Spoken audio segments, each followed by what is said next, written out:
داتا صاحب کی حالات زندگی میں ایک بات لکھی ہے کہ داتا صاحب نا عصر کی نماز کے بعد راوی کے کنارے بیٹھ کے نا اپنے قدم مبارک راوی کے پانی میں رکھتے اور وہاں کچھ وقت گزارتے۔ یہ اللہ کے ولیوں کی زندگی کا معاملہ میں نے بہت زیادہ بزرگوں کے بارے میں سنا بھی ہے اور پڑھا بھی ہے کہ آپ عصر کی نماز کے بعد اپنے حجرے سے نا باہر نکلا کرتے تھے، تھوڑا سیر و تفریح کے لیے، لوگوں سے ملتے جلتے بھی عصر کی نماز کے بعد۔ تو داتا صاحب کا بھی یہ معمول تھا۔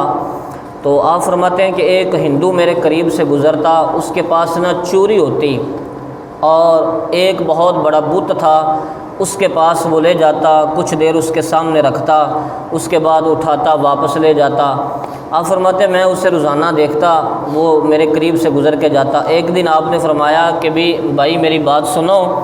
وہ قریب آیا تو آپ نے فرمایا یہ چوری لے کے روزانہ جاتے ہو، کدھر جاتے ہو؟ اس نے کہا وہ ہمارا خدا ہے، اس کے سامنے رکھتا ہوں، اسے کھلانے کے لیے میرا مالک مجھے بھیجتا ہے، میں تو نوکر ہوں۔ تو آپ نے فرمایا کہ میں نے کبھی اسے کھاتے ہوئے تو نہیں دیکھا۔ اس نے کہا یہ کھاتا نہیں ہے۔ تو آپ نے فرمایا بڑے بیوقوف لوگ ہو، کھاتا نہیں ہے پھر بھی لے جاتے ہو کھلانے کے لیے، کتنے بیوقوف لوگ ہو، جب کھاتا نہیں ہے تو لے کر کیوں جاتے ہو؟ جب داتا صاحب نے یہ کہا، اس نے کہا بھی میں تو نوکر ہوں، حکم کا پابند ہوں، جیسے مجھے حکم ہوتا ہے میں ویسے کر دیتا ہوں۔ آپ فرمانے لگے چلو پہلے وہ تمہارے کہنے پہ نہیں کھاتا، اگر تم کہتے ہو تو آج ہم اسے چوری کھلا نہ دیں، آج ہم اسے چوری کھلا نہ دیں۔ اس نے کہا بھی ٹھیک ہے اگر آپ کھلانا چاہتے ہیں۔ آپ نے اس کو ساتھ لیا اور بت کے قریب جا کے فرمانے لگے، اگر میں جملہ یہ پنجابی میں کہوں تو زیادہ مزہ آئے گا۔ آپ نے فرمایا بے لیا روز لے کے آندا چوری، تیرے کول تے تو کھاندہ نہیں ہے، ساڈے کہن تے کھا ہاں بھلا۔ داتا صاحب نے اتنی بات کی ہے جی، وہ بت جو تھا وہ چوری کھانے لگ گیا، پورا اس کا جو برتن چوری کا بھرا تھا اس نے سارا کھا لیا۔ وہ بندہ یہ منظر دیکھ کے نا داتا صاحب کے آگے سجدہ کرنے لگا۔ تو آپ نے اس کے پکڑ کے اٹھایا اور فرمایا ہم جھکاتے رب کے سامنے ہیں، کلمہ رسول اللہ کا پڑھاتے ہیں، بیعت اپنی کرواتے ہیں۔ فرمایا ہم جھکاتے رب کے سامنے ہیں۔ آج جو مولوی کہتے ہیں نا داتا صاحب شرک ہوتا ہے، انہیں ان باتوں پہ غور و فکر کرنا چاہیے کہ داتا صاحب اگر شرک ہوتا تو وہ اپنے آپ کو سجدہ کروا لیتے بندے سے۔ آپ نے اسے اٹھا کے فرمایا ہم جھکاتے رب ہی کے سامنے ہیں اور کلمہ رسول اللہ کا پڑھاتے ہیں اور بیعت اپنی کرواتے ہیں۔ وہ بندہ مسلمان ہو گیا، نوکر تھا، اس نے کلمہ پڑھ لیا، گھر گیا، مالک نے پوچھا کہ پہلے چوری لے کے واپس آتے تھے، اب برتن خالی ہے۔ اس نے کہا وہ بت کھا گیا، خدا جس کو مانتے ہو وہ کھا گیا۔ اس نے کہا پہلے کبھی اس نے کھائی نہیں، آج کیسے کھا گیا؟ اس نے کہا کھاتا نہیں۔ اس نے کہا نہیں، وہی داتا صاحب والی بات کہہ رہا، کہتا بڑے ہی بیوقوف ہو، جب کھاتا نہیں تو مجھے روز بیچتے کیوں ہو؟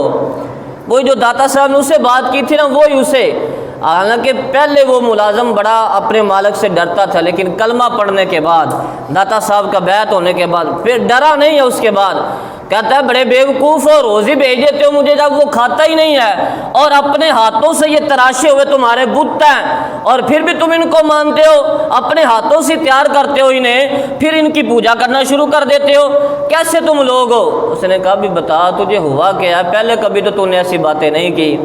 اس نے کہا کہ آج میں کسی درویش سے مل کے آیا ہوں، آج میری ملاقات کسی اللہ والے سے ہوئی ہے۔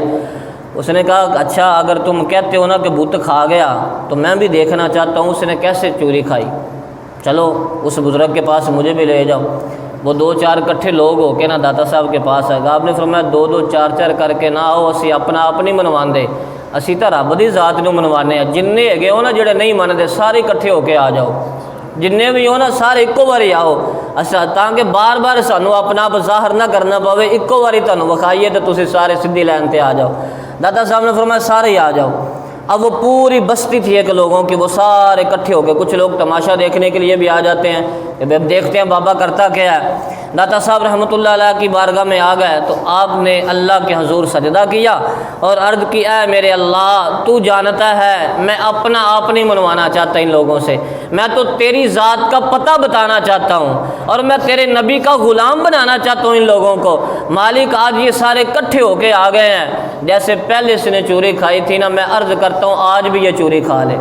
یہ بات آپ سجدے میں سر رکھ کے کر کے اٹھے اور فرمایا کہ لاؤ چوری مجھے دو۔ آپ نے اپنے ہاتھوں کے ساتھ اس بت کے قریب کر کے فرمایا کہ چلو جیسے پہلے کھائی تھی نا ویسے آج انہیں بھی کھا کے دکھاؤ۔ اب آپ نے اتنی بات کہی تو وہ بت جو تھا وہ چوری کھانے لگا۔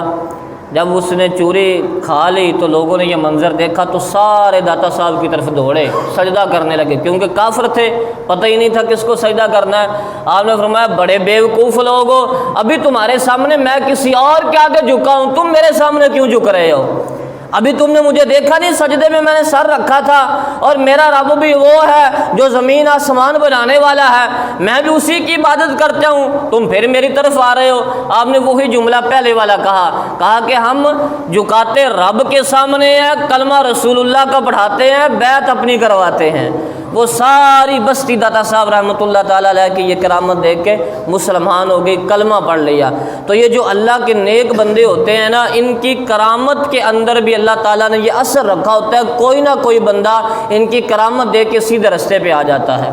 تو یہ اللہ تعالیٰ نے انہیں یہ اعزاز، یہ طاقت اسی لیے عطا کی ہوتی ہے کہ یہ لوگوں کو اپنی طرف مائل کر کے پھر میرے ساتھ لوگوں کو ملا دیں۔